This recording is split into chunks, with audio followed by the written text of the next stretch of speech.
Lipton Tea and Lipton Soup present Inner Sanctum Mysteries.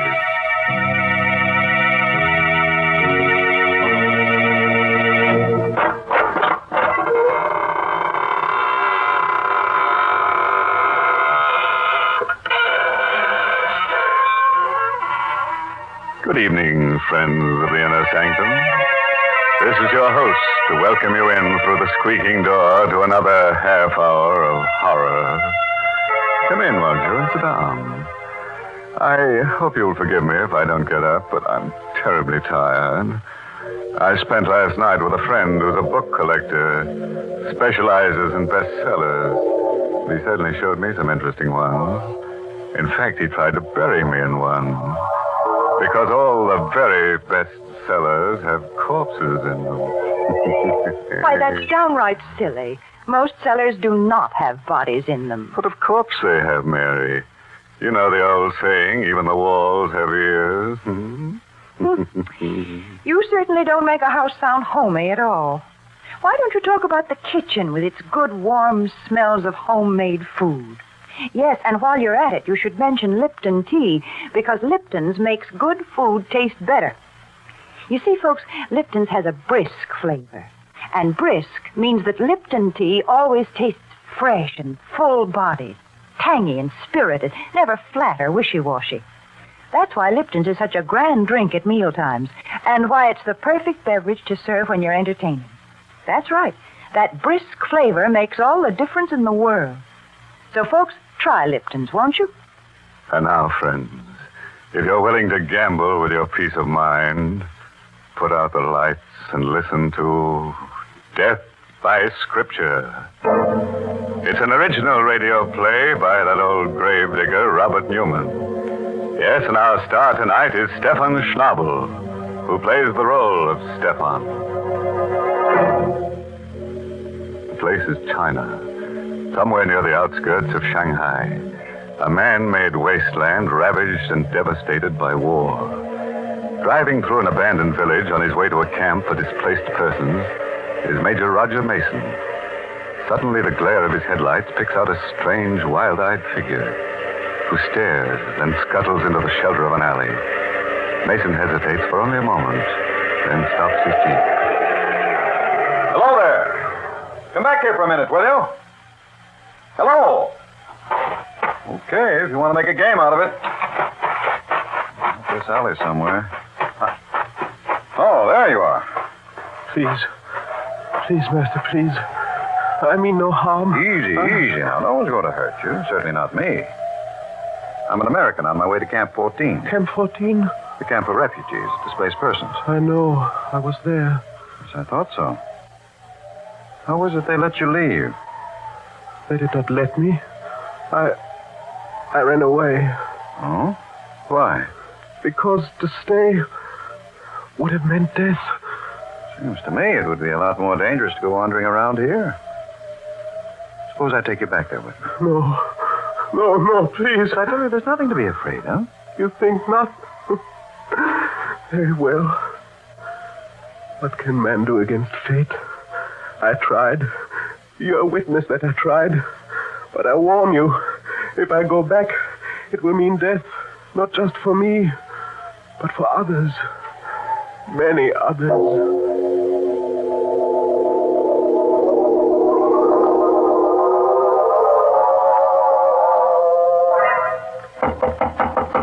Tommy? Dr. Cornell? Yes. I'm Major Mason. Major Mason, I'm very happy to meet you. Welcome to Camp 14. I'm very glad to meet you, too. I've heard a great deal about you. The job you've been doing here. Oh, Dad. There was not much I could do when we were all prisoners. But now that we have been freed and are beginning to get food and medical supplies, it is almost like a holiday. May I present Miss Mia Singh, who has been assisting me? Major Mason? Miss Singh? I brought someone here with me, someone I picked up on the road, and... Stefan. I did not want to come back. He made me. Well, then he does come from the camp here? Yes, of course. A curious case. We have never been able to discover his last name or even his nationality. We have many kinds here, you know. White Russians, Koreans, Siamese, Burmese. Stefan, why did you do it? Why did you run away? Because I was afraid. because of this. Another one. That same paper.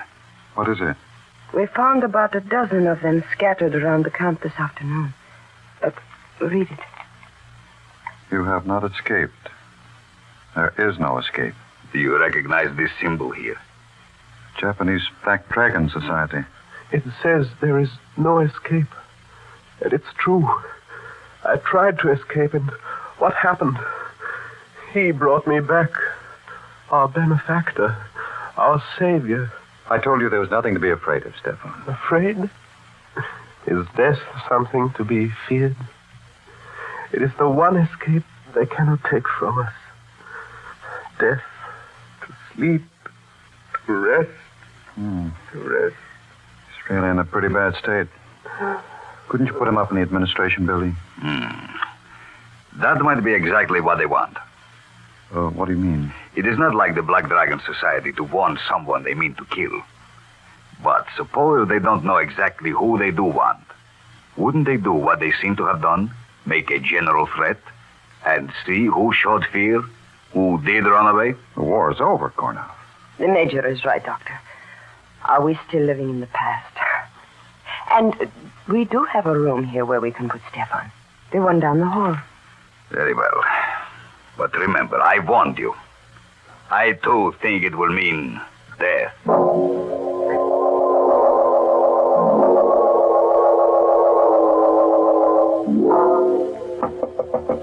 Stefan! Stefan! The door is not locked, Major. Come in.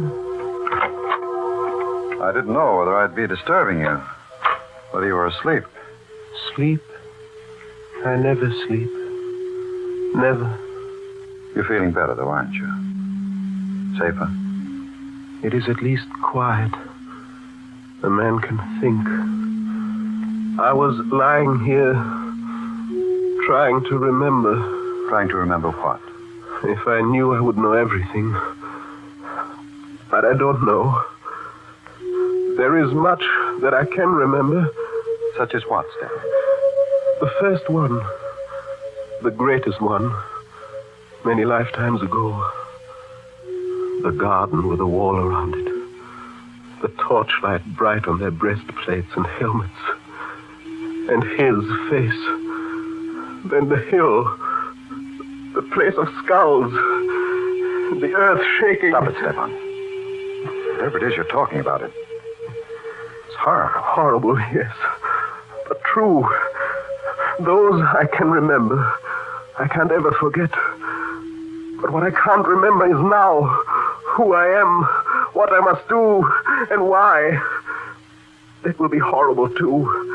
As bad as the others, but... Look, Stefan, you're a sick man. Now, you've got to rest. You've got to stop thinking, brooding. I'm going to get you something, some medicine. That'll help you to sleep. Then when you're strong again, we'll take you away from here. Sleep.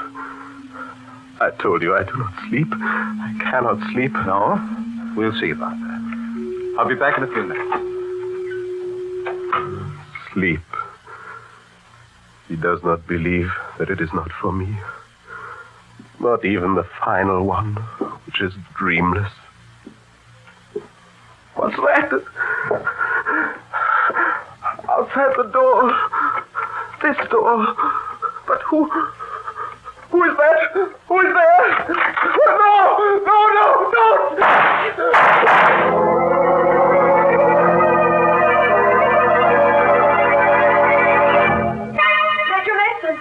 Major Mason, did you hear... Yes.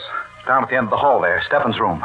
Come on, quick. Major Mason, near. This way, down here. It sounded like shots, as if... It was.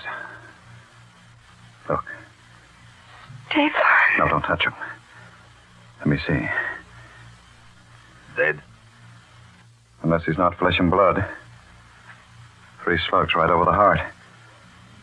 Must have been fired right from the door there, and...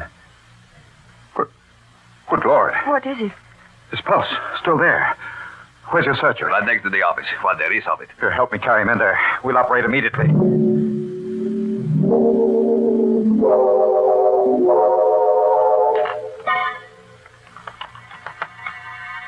Swab. The tractor right there. That's it. We don't have another one, Major. Suture then. Tie it. How's his pulse? Weak, but steady. Another swab. That's it. No, I don't dare probe. Forceps. It is almost in the vena cava. No worse than the others. It's absolutely impossible. No one will believe it. But he's still alive. There. The last one. If it does pull through, he even holds out for a couple of hours, I'd believe anything.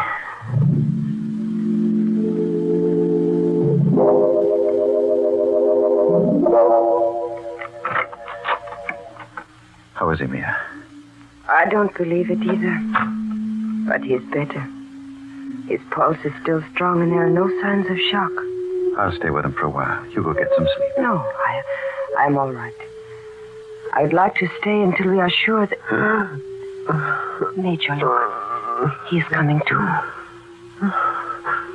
No. Don't make me come back. Don't make me do it again. Don't. Hello, Stefan. How are you feeling? What? Oh, yes. The American. Why are you looking at me like that? Because you have no right to be alive now. And you wouldn't be if it were not for him. I never had any right to be alive. But I am. I won't die.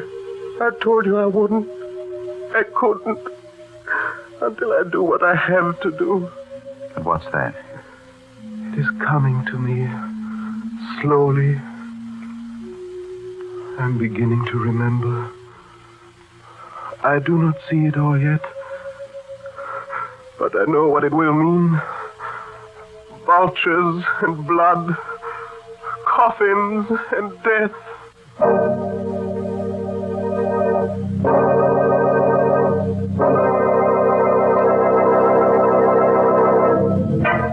Well, now we're starting to get somewhere. But I wish our friend with a bad memory would stop talking about what he has to do and do it. Here we are halfway through our story with only one shooting and no corpses. If things don't pick up, I'm going to get in there myself and show them how to pour gore. My goodness, aren't you ever satisfied? I've had the creeps ever since this story started. I just refuse to think about what's going to happen next. Well, as the doctor said as he sewed himself up, suit yourself. What an awful pun. Brr. Why, Mary, did you say brisk? I did not say brisk, and I'll thank you not to make fun of that word, because it's a mighty important word in the language of tea experts. Yes, brisk. B-R-I-S-K is the word they use to describe the flavor of Lipton tea, because Lipton's always tastes fresh and tangy, never flat or insipid. That's why it's the largest selling brand of tea in the whole world. Why, folks, you just don't know how good tea can be till you know how good Lipton's is. Oh, don't say that, Mary. Not till you've tried some of my special brew, tea and tea. Terror, nightmare, and trouble.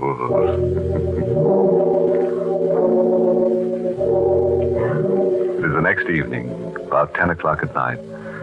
The dust-laden wind still wails around the lonely camp, and the refugees from many nations sit huddled in their rooms.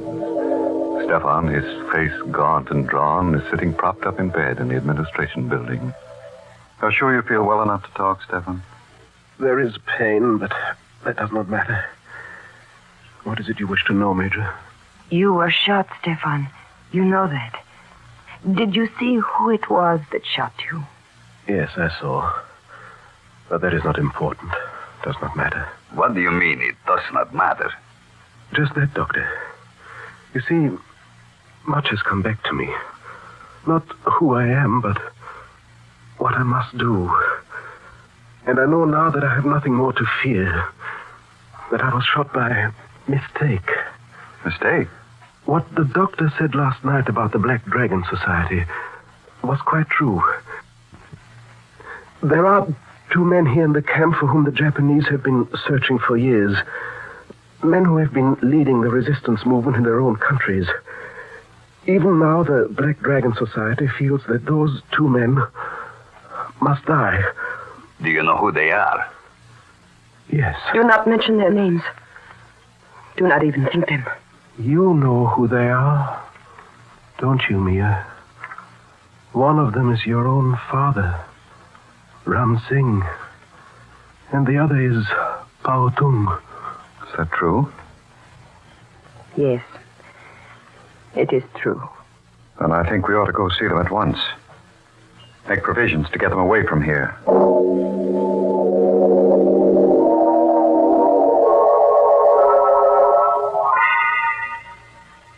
That, then, is the situation, gentlemen. And I should like to have you escorted to Shanghai as soon as possible. You are very kind, Major. We felt that our best protection lay in anonymity. We may have been wrong. As for the danger, even though Japan has been beaten, not all the members of the Black Dragon nor their agents have been rounded up. So... Nonsense, Ram Singh. You always were too cautious. The Major is right. We should have declared ourselves, returned to our countries at once. I, for one, will be happy to do so now. Good. There are a few things in my room I would like to get first. It will not take but a moment. I will meet you back here. Fine. You still look worried, Father. Do I? Perhaps I am. After all these years, waiting, working, suffering, to be so close to what I waited and worked for. But what is there to be afraid of? The Major has promised you protection. I know, and I'm profoundly grateful. But I keep wondering how Stefan knew. What was that? Out in the compound, and it sounded like... Pao Tung. Stay here, both. No, wait, I'm coming with you. Father, you stay here. Lock this door and do not let in anyone unless you know who it is. Major Mason! Major Mason, where are you? Over here. This blasted dust is so thick. Who's that? Colonel, you heard it too? Yes. Sounded as if it came from... Here he is. Pao. Yes. Dead? Very. Throat cut from ear to ear. No, he just left us. He was only gone a minute. That minute was all somebody needed.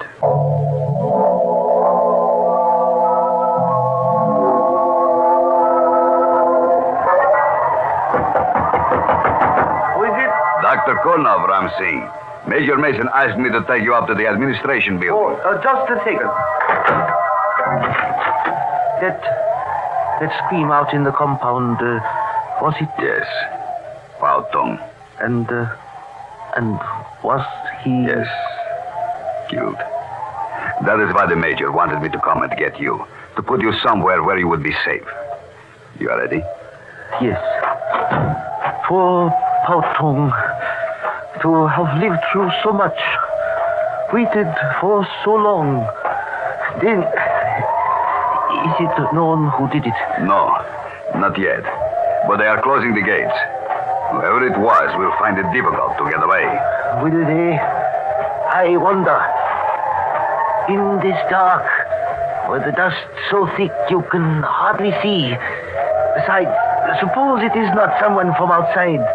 Suppose it is someone from the camp here. Someone who has been here for a long time. Wait. Oh. Dr. Konov! Dr. Konov, where are you? Dr. Konov! Must have lost him as we came through the alley. With this wind. Dr. Konov! Is that you? Who is it? Answer me! Tell me who it is! No! Let me go!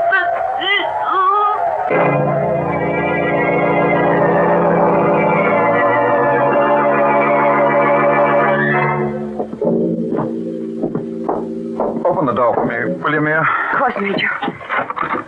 Where are you going to put him? Yeah. Right here, in the office.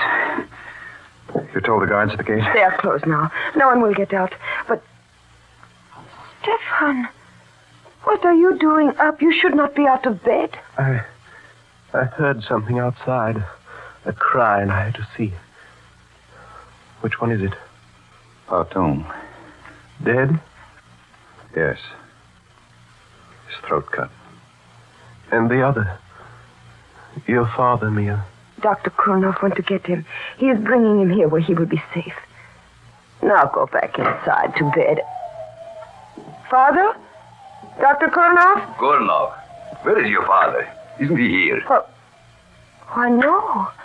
You were going Didn't you go get him? Yes, I did. We started across the compound together, but it was so dark. The dust was so thick. I lost him. I called to him, looked for him, and when there was no answer, I thought he had gone on ahead. Stay here, all of you. I'll go. I'm sorry, Mia. Why? Why are you looking at me that way? And what are you sorry about? I am sorry that we became separated, that I lost him. I am sorry that he's dead. Dead? How can you say that? Because he must be dead. Because it's part of the pattern, the cycle. That is enough, Stefan. Come on. I will take you back inside. You're a very sick man. Yes, You should. Yes, I'm sick. Not as sick as some, but sick enough. I won't go back, though. Not yet. I must wait. I'm not sure for what, but I know I must wait for something. Listen. Major Mason? Yes. You found him? Yes. Yes, I found him. Father! I told you. I knew. He had to be dead. Yes. Yes, he had to be dead. I think I knew it, too. Knew it was hopeless from the very beginning. How did it happen? Strangled. With this. Strangled. Dying out there in the darkness.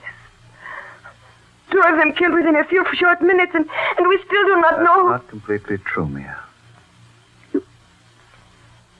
You mean you know? Your father and Pao Tung were around here for a long time. They died because Stefan revealed their identity. That means the murderer had to have access to that information. He had to know precisely where they were and when they were going to be alone. And he had to be able to get at the medical supplies here. The medical supplies. Because Pao Tung's throat was cut with a scalpel. And your father was strangled with a catgut suture. And that means... Don't move, Connor. Had you covered since I came in? Dr. Kurnoff. No, I do not believe it. Thank you, my dear. I am sure that there will be quite a few others who will feel that same way. Stefan, you saw who shot you. Who was it? He. Kurnoff. You too, eh, Stefan? Well, I have a little something here I'd like to show all of you. Something... Major, look out! Not quite fast enough, Konov. At least you saved us the trouble of a trial. As for you, Stefan... Do not blame him, Major. It was not his fault. Not his fault. It was he who exposed your father and Pao Tung. I know. But I think I also know why he did it. You know?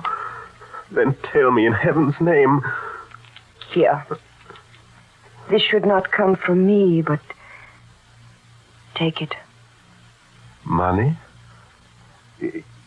You are giving me money? Yes. Silver. The amount may not be exactly right, but now do you understand? Yes.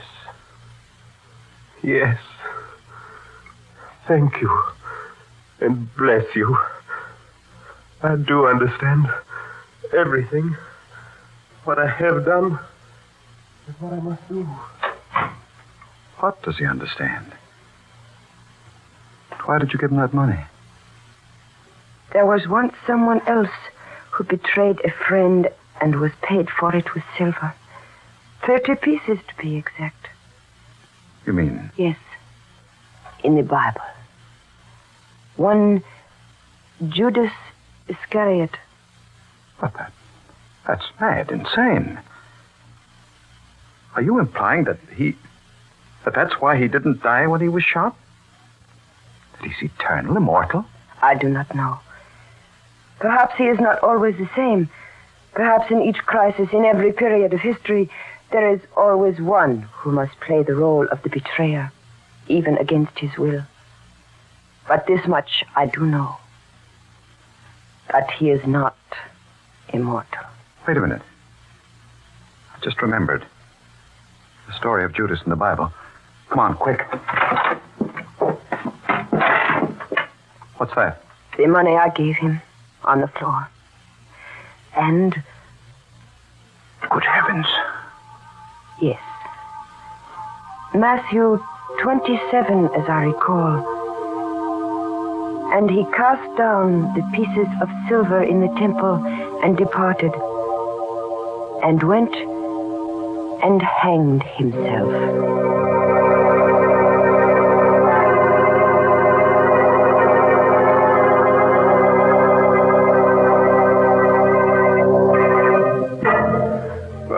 That's the kind of character we like to have on this program. A little slow getting started, but he did deliver in the end. 2 corpses, plus his own. A nice down-to-earth sort of chap who wound up high in the air with a rope round his neck. Yes, we'll have to see that he's back with us again next week. Rope and all. Use the rope? Of course we will. You know our motto... No noose is bad news. Well, that's not my motto, Mr. Host. Is that so, Mary? Now, don't give me any of your Liptons. I certainly won't give you any of my Liptons. If you want Lipton tea, you can get it at your grocer's just like anyone else. And by the way, folks, you'll find that it pays to ask for Liptons in the larger, more economical size packages. That way you not only save money, but you also make sure that you have a good supply on hand of that brisk-flavored Lipton tea. And you know, Lipton's is always welcome.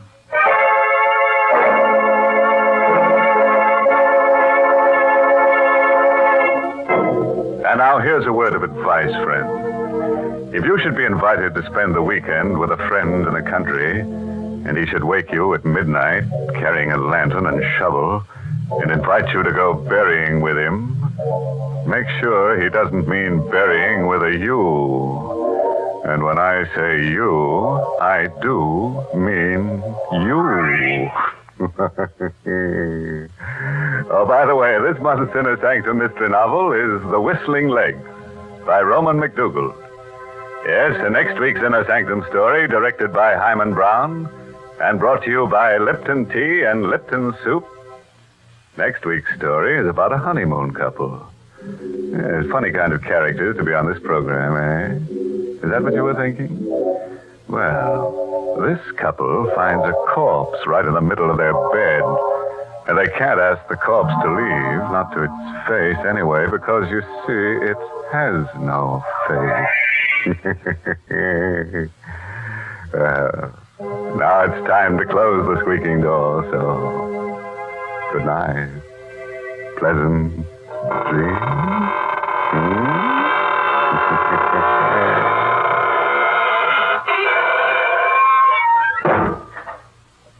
Folks, here's a modern food with an old-fashioned homemade flavor. Lipton's noodle soup. You see, Lipton's takes no time to prepare, and yet it's blessed with a real fresh-cooked chickeny taste. And what's more, it's swimming with tender golden egg noodles. That's why Lipton's is such a grand food to give your child when he comes home from school for lunch. Yes, it's quick and it's appetizing. You'll find that children enjoy Lipton's just as much as grown-ups do, because it has the same good spices, the same rich, old-fashioned flavor as the chicken soup you'd make right at home. So, friends, don't forget to serve Lipton's noodle soup. And don't forget to tune in next Tuesday night for another Inner Sanctum mystery.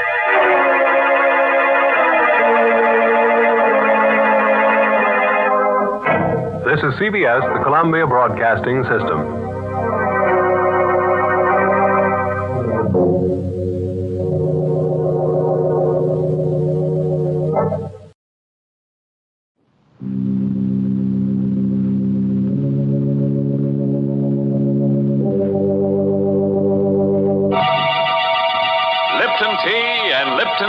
present Inner Sanctum Mysteries.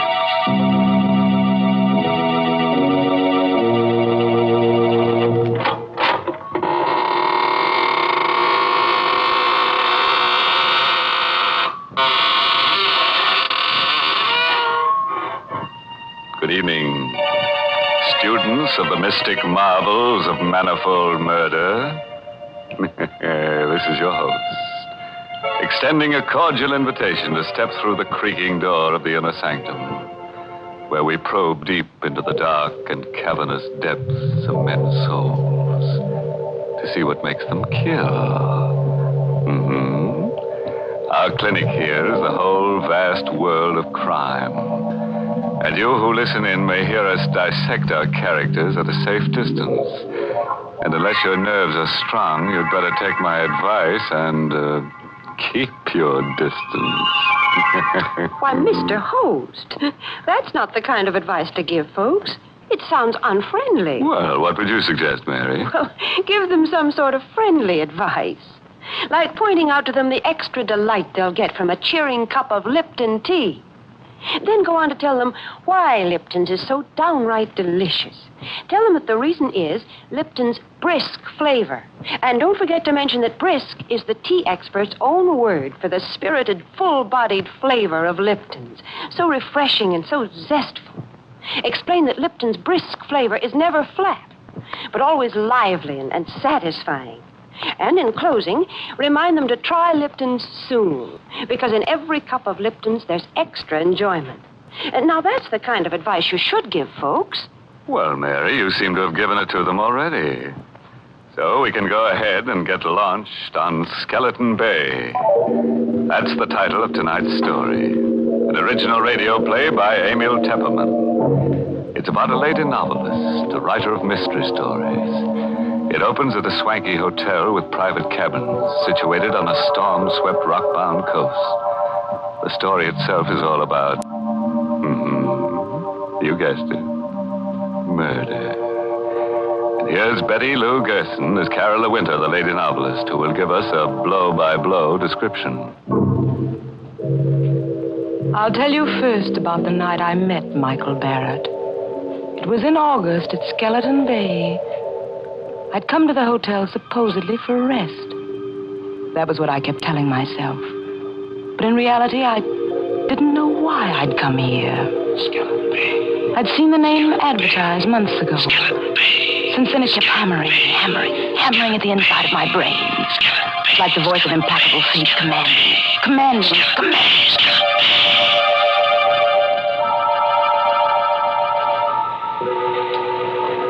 Because I didn't like crowds, the hotel manager had given me a cabin near the beach all to myself. It was the middle of the night, but I couldn't sleep. The wind came in from the ocean, howling like a hungry beast across the shoals. And the pounding of the surf mingled with the angry, baffled growl of the sea. I sat at the window in the dark, staring out at the beach. I was restless, excited. It was then I saw the signal. It was just a winking little light a few yards away on the beach. Someone was blinking a flashlight, on and off, on and off. I was able to make out the figure of a man in boots and a leather jacket. He was signaling toward the hotel. But to whom? I had the answer in a moment. A man moved past my window, going down toward the light. He had his collar turned up against the wind, his hat brim pulled low. But I knew who it was. Mr. Field. A small, furtive man who'd come up on the train with me. The two men met, barely a stone's throw from my window. I could hardly see them huddled closely together. This was excitement, mystery, intrigue, the stimulation I wanted and needed. I had to know what was going on. I threw on a raincoat, opened the cabin door. The wind swept my hair in a streamer, and the spray stung my face as I hurried down the beach. My blood began to race, my heart to pound. For those two men were not engaged in any conference. They were locked in struggle. It was a deadly, silent struggle with only a grunt now and then. I saw the flashing gleam of a knife, but I couldn't tell who had the weapon, the tall man in the leather jacket or the furtive Mr. Field. And then I saw the blade plunge home into the throat of the furtive Mr. Field. I felt a sudden sudden surge of wild elation. This was murder. I had witnessed murder. The tall man let the body of Mr. Field slide down to the sand. Then he looked up and saw me. He stood there with a bloody knife in his hand, and we looked at each other. Who are you? I'm Carla Winter. I have this cabin here, number 5. You saw me kill him? Yes, I saw you. What are you going to do about it? I'm going to help you dispose of the body. He told me his name was Michael Barrett. He lived on the opposite side of the bay in the house high up on the cliff. It won't be so easy to get rid of the body. If I had the boat, I could take him out and drop him over, but it's too rough tonight. If there was some place to hide him for a day, I could come across on the boat tomorrow night. You can hide him in the closet in my cabin. Nobody will look there. Better lock the closet door. Yes, of course. You sure nobody will come snooping here? Nobody comes here but the maid. All right. I'll be back tomorrow night with a boat. Did you pick up the knife? Yeah. Got it in my pocket. Well, I guess that's all. Good night, Carola. Good night, Michael.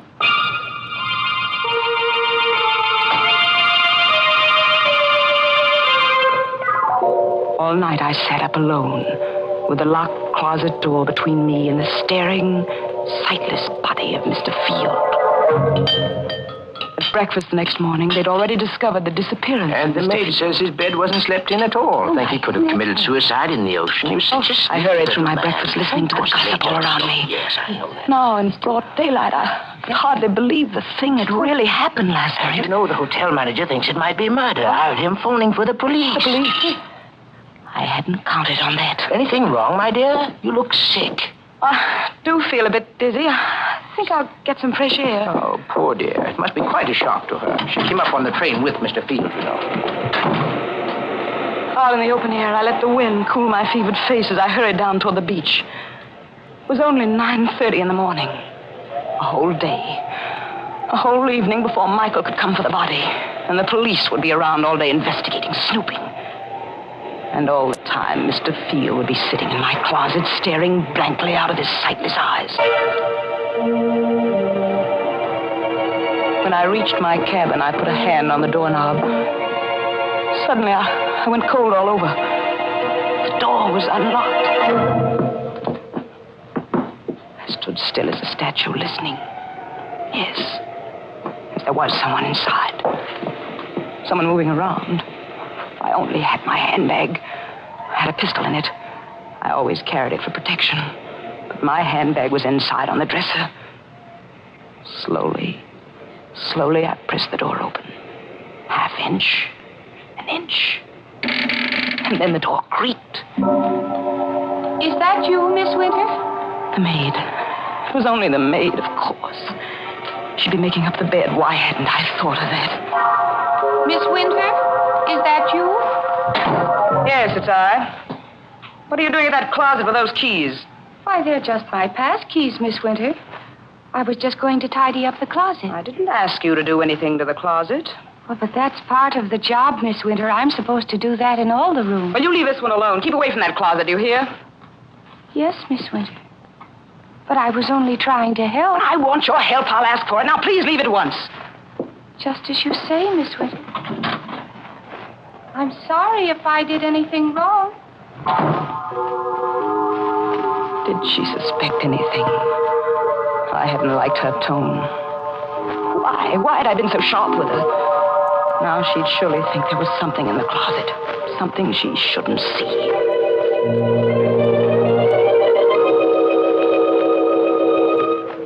At lunchtime, I didn't want to leave the cabin. I sat at the window. And I could almost feel the sightless eyes of Mr. Field staring at me through the closet door. Someone at the door. Who? Just a minute. Miss Winter? Miss Carla Winter? Yes, I'm Miss Winter. I'm sorry to trouble you, Miss Winter. I'm Detective Sergeant Smith from headquarters. May I come in for a moment? Well, yes, please do. What can I do for you, Sergeant Smith? We're out here investigating this field business. He Hasn't turned up yet. Well, I'm sure he will in time. Well, I wish I could be so sure, Miss Winter. What do you mean? We've gone through his room, found some mighty queer things. Queer things? It seems this Mr. Field's in some sort of racket. There's a good chance he may have been murdered. Well, you don't say. I understand you came up on the train with him. Yes, that's true. Yeah. Did you have any conversation with him on the train? No, none at all. You're the Carla Winter who writes the mystery novels, aren't you? The same. Yes, I've read every one of them. They're darn good, Miss Winter. Why, thank you. Do you think you'll get a plot out of this? Mr. Field. Why, I can't tell yet. I wish you'd keep me posted on developments in case it does turn out to have a plot. Well, I sure will, Miss Winter. By the way, we found this picture among the papers in Field's room. I'm showing it to everybody around in case they might recognize it. It's an old newspaper item, about 10 years old. Can't figure out why he was carrying it around. It's about a guy named Wycliffe. It's wanted for murder in Canada. Here, take a look at it. I felt the blood racing in my veins, pounding at my wrists. The picture of the man named Wycliffe, who was wanted for murder in Canada, was a picture of Michael Barrett.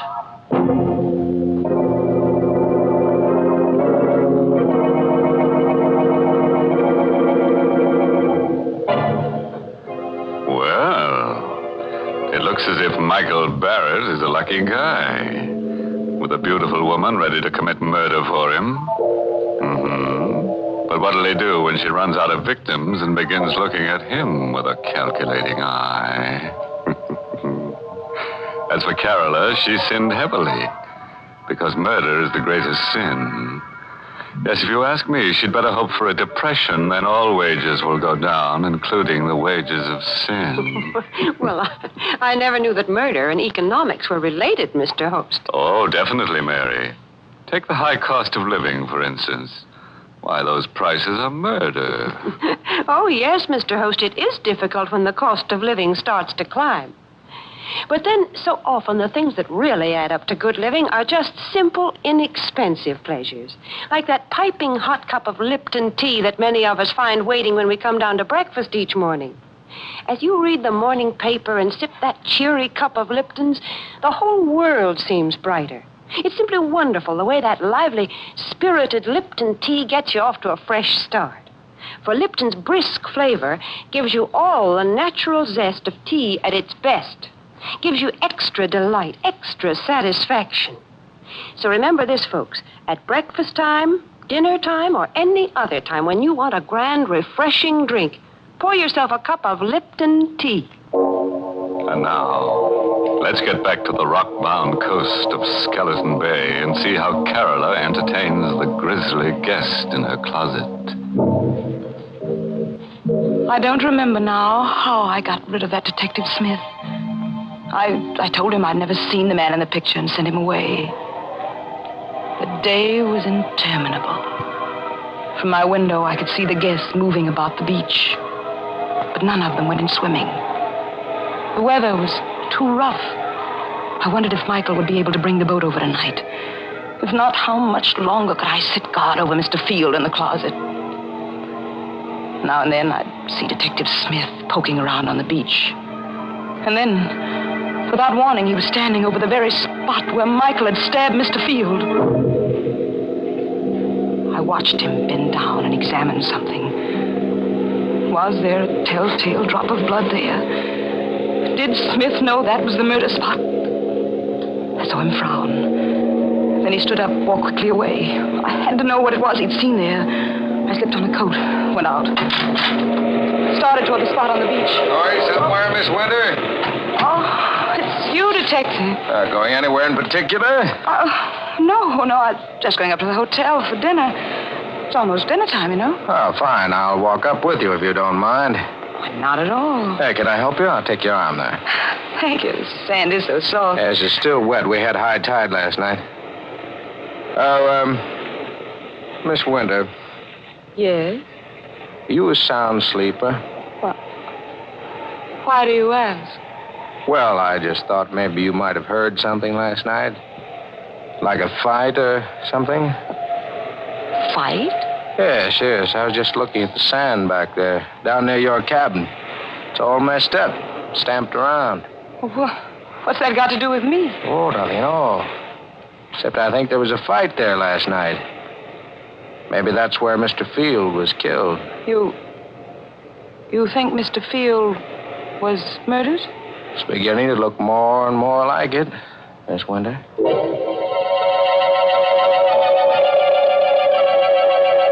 Somehow, I don't know how, I managed to get through with the dinner. I hurried back to the cabin. I stopped at the door, shocked and unbelieving. There was a light inside. Someone was in there. This time, I had my handbag with me. I took the pistol out. Once more, I inched the door open. It happened. The thing I feared. The closet door was open. And there was the maid, stooping over the body of Mr. Field. Oh. What are you doing there? The body. It's Mr. Field. You killed him. Suppose I did. What are you doing with that gun? What do you think? No.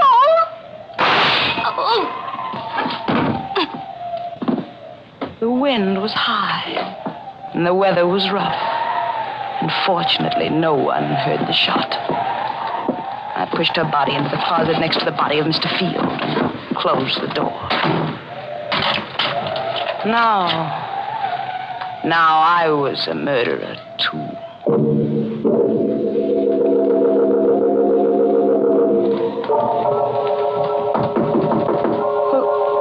Who is it? Let me in, Carla, quick. Yes.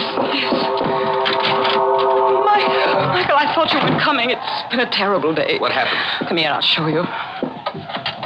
Is he still in there? See for yourself. Great Scott, a woman. Who is she? The maid. She opened the closet while I was out. You killed her? Yes, Michael. I had to kill her. There are detectives at the hotel looking for Mr. Field. I suppose if I was smart, I'd kill you, too. Then there'd be no one to talk. Yes, Michael, that would be smart. Go ahead. Kill me, if you can. I knew he couldn't kill me because I'd seen it in his eyes. We were two of a kind, both wild, both reckless, both eager for the thrill of danger. He, too, wanted to be like the wind. We'd both been brought together here by some force stronger than either of us. And we loved each other. Carla, darling. Michael. No more now, Michael. We have work to do. Yes. I'll take them down to the boat. I'll help you.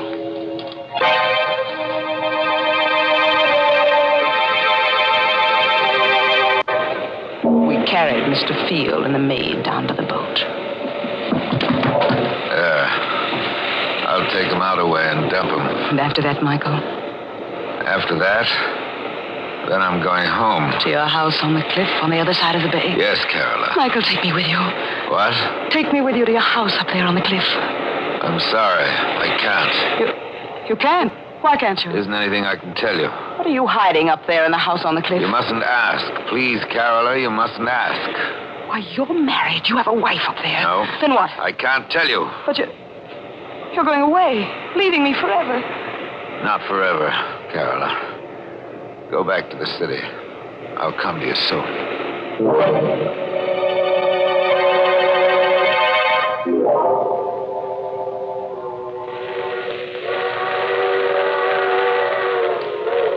I returned to the city and waited. I waited a week, a month. But Michael Barrett did not come. I wrote to him, but there was no answer.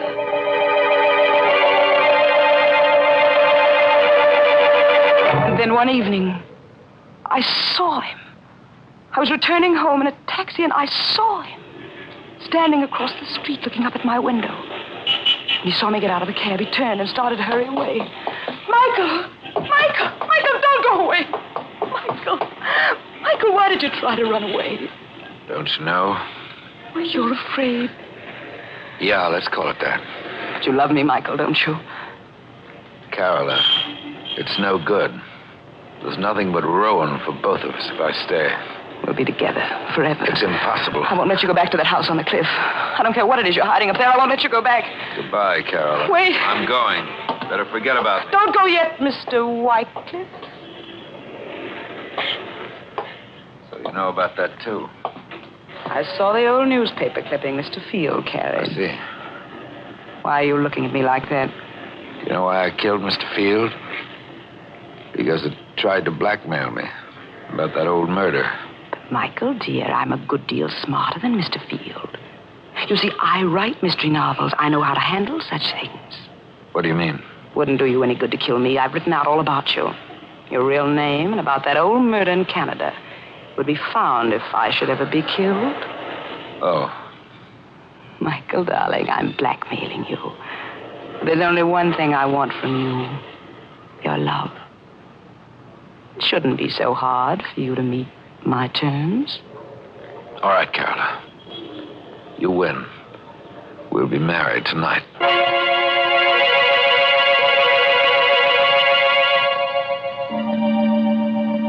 Soon after we were married, Michael began going out evenings. Once, sometimes twice a week. Staying out all night. He'd return late the next day. When I asked where he'd been, his temper would flare up into something terrible. I stopped asking, but I couldn't rest. I had to know where he went. One evening, I followed him. He boarded a train for Skeleton Bay.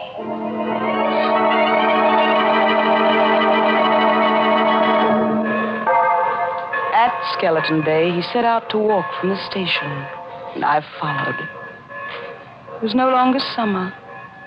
Trees were bare, and the night was forbidding. I kept behind him when he skirted the bay to the narrow road that led up toward his house high on the cliff.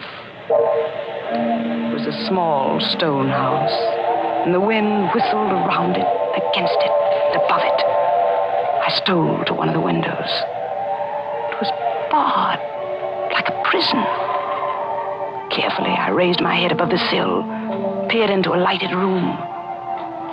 Michael was there, with a woman. For the first time in my life, I knew the meaning of frustration, jealousy. Michael told me he wasn't married, but this woman, I'd helped him to do murder. I'd killed for him. I'd lied to that detective for him. And all the while, this was the secret he'd been keeping from me. I opened my handbag. I took out the pistol. I looked into the room again. The woman was alone now. Michael was gone. So you came up after all, Carola. Michael, you sneaked out. You knew I was here. I'm sorry you saw through that window, Carola. Is that your secret? That woman? Part of it, but it's the part you mustn't know. But I do know it now. That's why I've got to kill you, Carola. That knife. You still got that knife? Yes, Carola. But I've got this, Michael. He fell at my feet. And I looked down and watched him die. Now I knew why I'd really come to Skeleton Bay that first day. It was for this. To kill Michael Barrett. So he's dead. At last. You've killed him. You. The woman in the house. You saw me kill him? Yes, I saw you. What are you going to do about it? Help you dispose of the body, of course. Help me dispose of the body? Well, those were the very words I'd said to Michael Barrett down there on the beach. Now this woman was saying them to me. Who are you? I'm Lisbeth Wycliffe. I'm Michael's sister. Sister? And you want to help me dispose of his body? See the bars on those windows? Yes. I've been a prisoner in this house for 10 years. You what? Michael killed the man I was going to marry 10 years ago in Canada. He murdered him. But this house, this prison... Michael brought me here. He's kept me a prisoner because he knew if I got free, I'd tell the world he was a murderer. And that's the secret. The secret he wouldn't even tell me. I shot her. Yes, I killed her too. There outside the house, and she fell beside Michael. And I rolled both bodies over the cliff, down into the sea.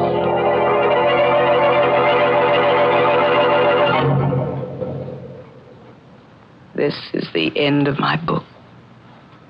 The best mystery novel I've ever written.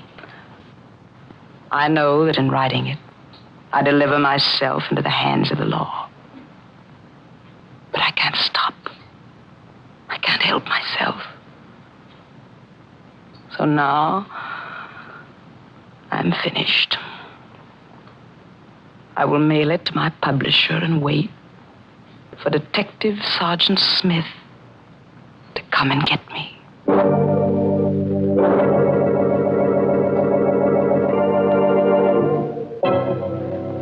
Well, it looks as if Carola's mystery novel will earn a lot of money after she's executed.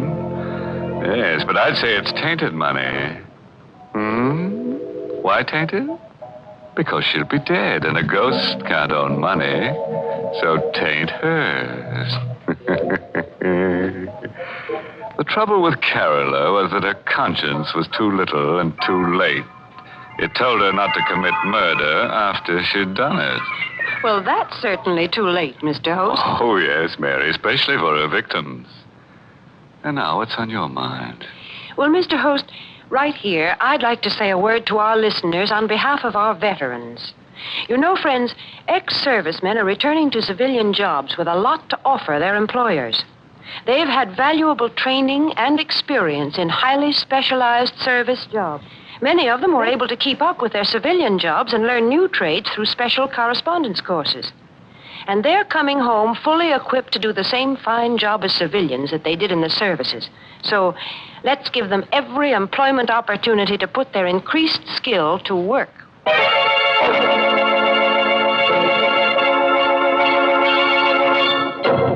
And so, friends, we take our leave of lovely Carla Winter.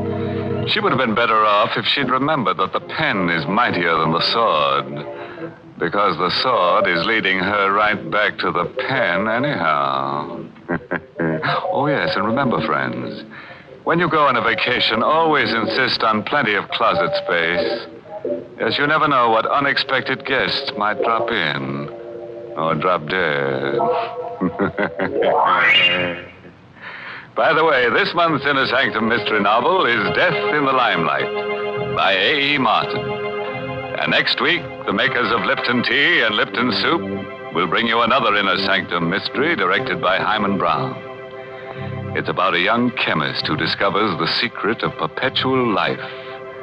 But he made the mistake of getting involved with death. So, until next Tuesday, good night. Pleasant dreams.